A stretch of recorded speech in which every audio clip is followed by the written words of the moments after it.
Hola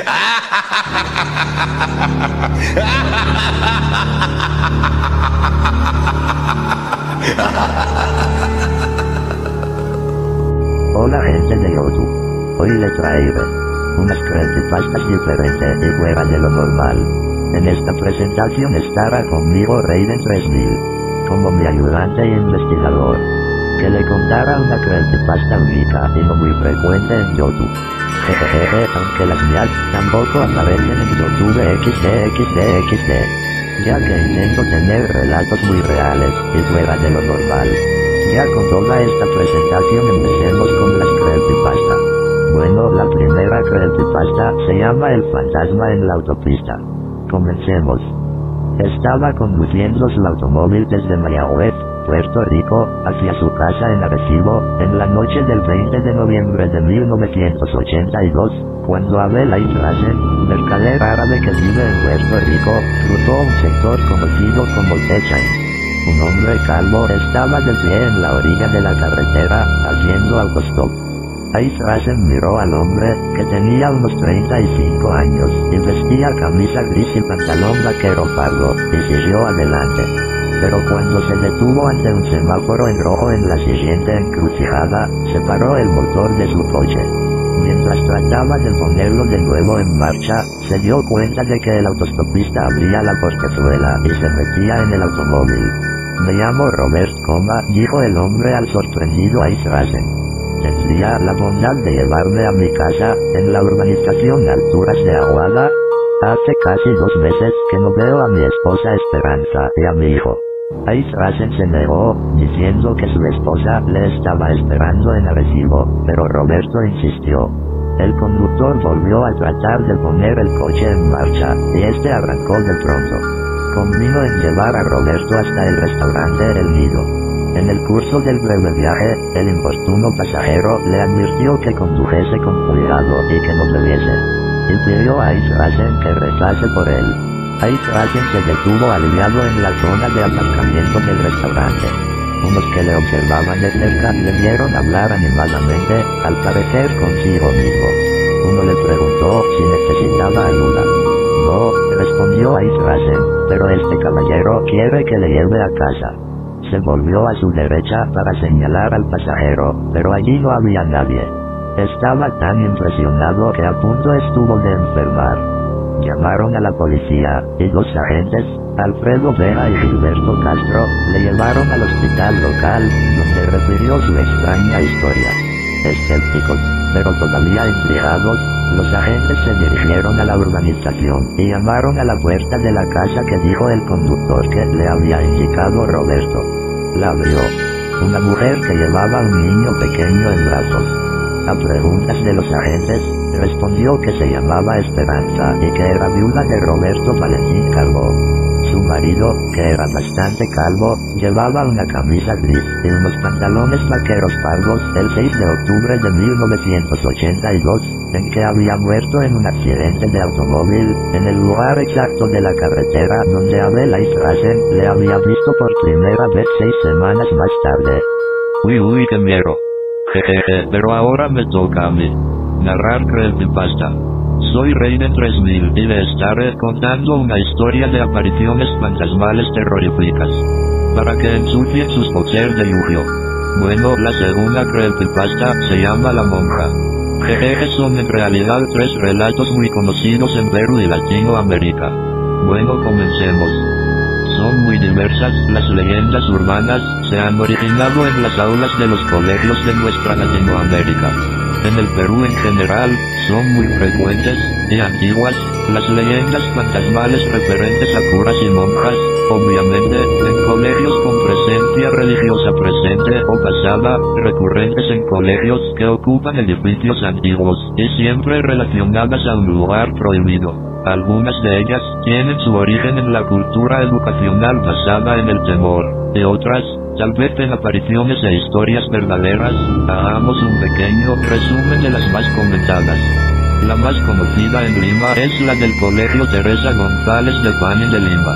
La historia cuenta que este colegio fue hace muchos años atrás un convento, y al parecer una de las monjas salió embarazada y se suicidó. En ese entonces, Su habitación era la que posteriormente fue conocida como el Salón 1-13, que siempre estaba con candado y era el único de los salones del pabellón que no se usaba como aula, además que tenía dentro del salón una columna hueca de madera en la que se supone fue el lugar donde encontraron a la monja. Se supone que ahí, como se dice tradicionalmente, penan y se escuchan lamentos. También la leyenda dice que, una temporada abrieron el salón, pero pasados unos meses, lo volvieron a cerrar. Otra historia similar se cuenta en el Colegio Claretiano de Magdalena, Lima. La historia cuenta que en un momento no especificado de la historia del colegio, un grupo de alumnos se juntó para el recreo en un patio anexo al colegio, el cual tiempo después se convertiría en seminario. En esa área, había un cuarto que supuestamente estaba embrujado, porque los escolares hablaban siempre de él con notorio miedo. La leyenda prosigue contando que el grupo, jugando fulbito en el patio, termina metiendo un pelotazo y abriendo la puerta de la habitación clausurada. Cuando entraron, el grupo de colegiales asegura haber encontrado una habitación cubierta de polvo, libros y papelería en el suelo, y cosas tiradas por doquier, como si hubiese ocurrido un robo, pero según ellos muchos siglos atrás. Escolares al final comenzaron a hacer chacota, revolviendo aún más el lugar, descubriendo entonces con asombro un cráneo humano, el cual cuenta la leyenda que pertenecía a un sacerdote que había muerto ahí hacía mucho tiempo, de una manera inexplicable, y que lo habían ocultado ahí para que nadie lo supiera. El testigo anónimo de esta leyenda también cuenta que los alumnos terminaron jugando con la osamenta. Por años recordé esa escena y te aseguro que el partidito no es una leyenda urbana. Yo mismo le metí una que otra patadita a ese cráneo.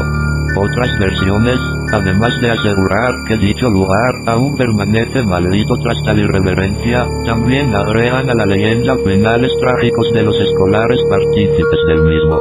Otra historia de monjas fantasmas es muy popular en Arequipa. Cuenta que en la calle San Antonio, otras versiones hablan de la calle San Pedro, y en ambas nunca se dice el nombre del colegio. Hay una casona muy antigua, que ahora es un colegio, y en la cual se han ocupado todos los cuartos como aulas, menos uno, en el que nadie sabe qué es lo que tiene dentro. Un grupo de alumnos, movidos por la curiosidad, investigaron y al ver por una ranura de una ventana rota, lograron ver una cama con algo encima. Un bulto, un cuerpo. En ese momento se apartaron, y al día siguiente repararon la ventana. Ahora era mucho más sospechoso. Meses después, prosigue la historia, en una serenata en el colegio, el director mencionó que el colegio antes era un convento. En ese momento estábamos en nuestra clase cuando una compañera llegó desesperada y sin poder hablar, cuenta la relatora de la leyenda, siempre anónima, cuando se calmó nos contó que había visto una monja que se desvaneció. Ella se fue del colegio, pero descubrimos que lo que había en el cuartito era el cadáver de una monja, que dijo que nunca quería salir de ahí como última voluntad, así que se lo cumplieron, y hasta este día sigue ahí, solo lo sabemos yo y algunos compañeros. El señor que cuida el colegio dice que todas las noches la ve ahí mismo, en el baño, pero que se desvanece antes de que le vea la cara. Creemos que ella tal vez murió por algo en el baño, que no la deja irse. No son las únicas leyendas urbanas de colegios peruanos. Existen decenas de ellas, y las iremos reseñando pacientemente, fruto de la imaginación o la realidad, para los testigos y las generaciones de exalumnos de estos, y muchos colegios, son absoluta realidad. Asimismo, muchas de estas leyendas escolares parecen migrar de un país a otro, mostrando curiosas similitudes entre sí, y esto se da muchísimo antes de existir Internet. Igualmente, podemos hallar leyendas urbanas escolares altamente complejas y profundamente arraigadas, provenientes de Japón, que incluso han saltado a las pantallas de cine, pero eso será motivo para un nuevo e inquietante post. Se me pusieron los pelos de punta con esa historia. Muy bien, Raiden 3000, ahora te toca escuchar la última y más terrorífica creepypasta, que guarden para un final verdaderamente tenebroso y escalofriante. Bueno, comencemos esta última creepypasta titulada No juegues con el diablo. Bueno, comencemos. Cuando tenía unos 15 años, no recuerdo el por qué, me enganché a la tabla Ouija. Un amigo se la compró como quien compra un monopolio y así fue como empezamos. Un día y otro hasta estar totalmente enganchados. No recuerdo ni la primera, ni la segunda, ni la tercera vez, etcétera, que lo hicimos. Pero recuerdo bien que parecía un vicio. Todos los días, nos pasábamos de 6 a 7 horas con la tabla, invocando espíritus y demás. Yo lo tomaba como un juego y me parecía divertido e inofensivo. Pero un día aquello empezó a ser monótono. Siempre era lo mismo, saludar al ente, preguntarle las mismas cosas de siempre y adiós. Así que decidimos invocar a Satanás, algo muy fuerte que, ahora que lo recuerdo en la distancia, sé que fue una locura grande que jamás volveré a hacer. La historia fue así. Fuimos a casa de mi amigo, el dueño de la tabla, pero en vez de ir los 6 o 7 habituales, solo nos atrevimos 4 de nosotros. Lo preparamos todo bien. Luces apagadas, velas negras y blancas, un sitio amplio y limpio, etc. Y empezamos. Al principio no pasaba nada, de hecho tardaba más que los otros espíritus, y empezamos incluso a aburrirnos. Entonces empezó a oler raro en la casa, no puedo describir ese olor, pero creo que olía a azufre y corría un airecillo fresquito, era un caluroso día de verano y estábamos a 45 ordinal masculino grados. Entonces el puntero empezó a moverse.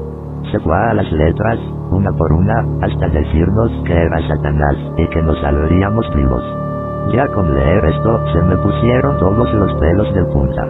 Entonces fue como si abriera los ojos y me diera cuenta de lo que estaba haciendo. Estaba metido en aquella casa y de allí no podíamos salir, sin cerrar la sesión. Me di cuenta de lo peligroso que era.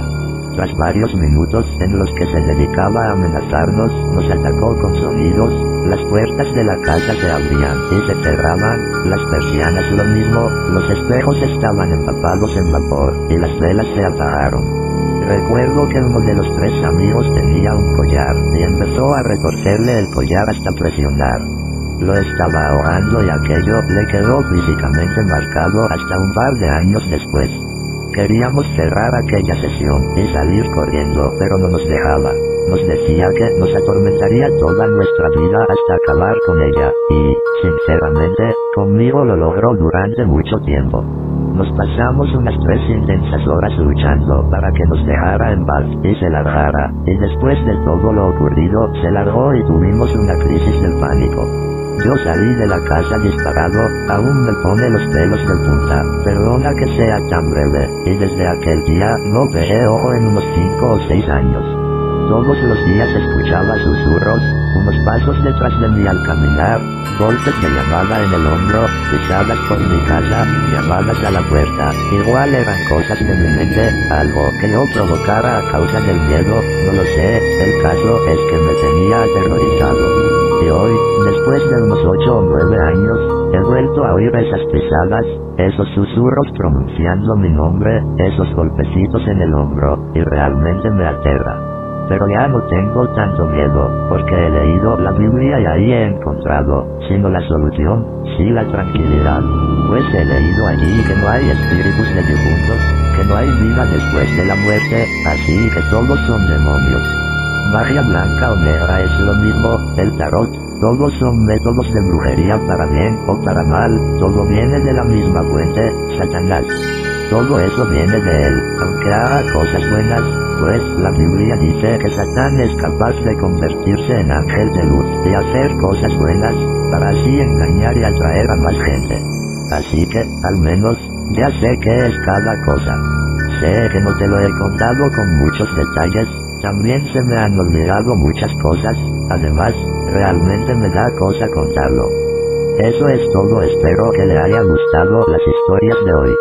Dejen sus comentarios y sugerencias para próximas historias, mitos o leyendas. Soy Samochiller 2026. Y esta fue mi Creepypasta 2.